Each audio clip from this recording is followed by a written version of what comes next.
While it's no secret that Ty and Kanye sport a very intense aura during their Vultures listening parties, there was one secret ingredient missing from every single live show so far that was just put on display by Dolla for the first time in a long time.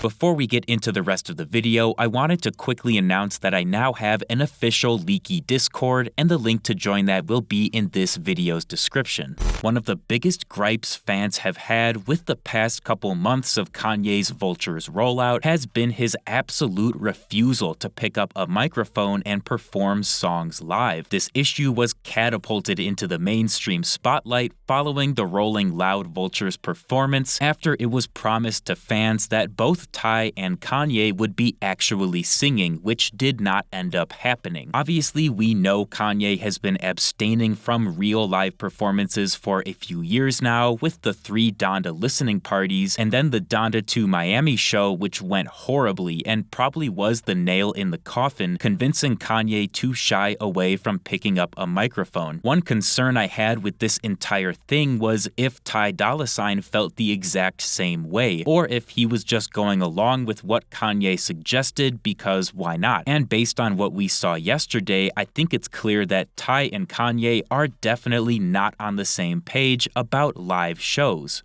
So yesterday, Ty performed at Laminor Arena in Romania, which is definitely an interesting location, but the nature of his performance is really what mattered. Ty basically copied the Vultures experience stage design with the big white sheet hanging from the ceiling, combined with strong lights and heavy smoke, but he did one crucial thing different by actually picking up a damn microphone and singing.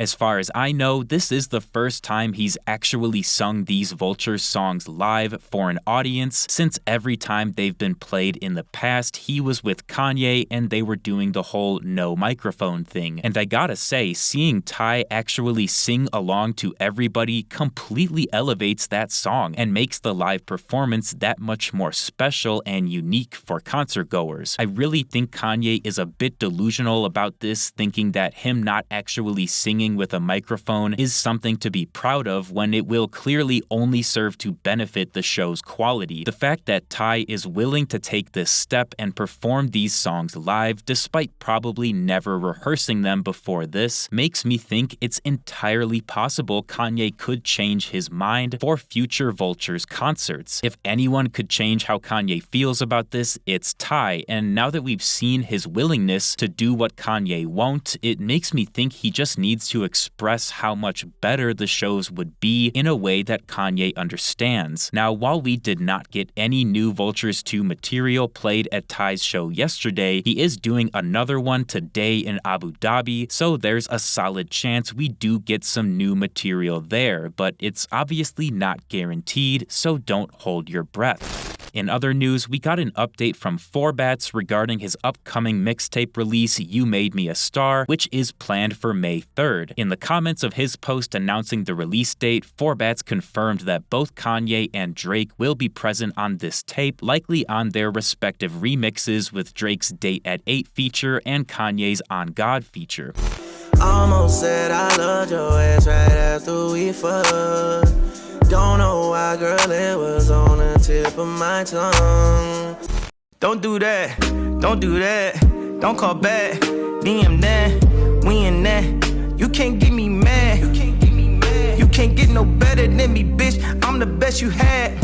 Of course, there's a chance that none of those previous singles are part of the mixtape, and Kanye and Drake's features will be completely new, but I think it's more than likely they just repackage the singles since it'll help boost mixtape streams and sales for a new artist like Forbats. It's interesting that Forbats and Kanye are both planning to drop on the same day, since in a way, the Vultures 2 release could end up negatively competing with You Made Me a Star, which is just more reasoning for why I am absolutely not buying the May 3rd date for Vultures 2. On the one hand, I could see Kanye not giving a fuck and still dropping on the 3rd if he feels like it, but if he really wants to help Forbats out as a new artist, then maybe avoiding that day would be the move, assuming Vultures 2 is actually done and ready to drop, which is not something we know for sure right now.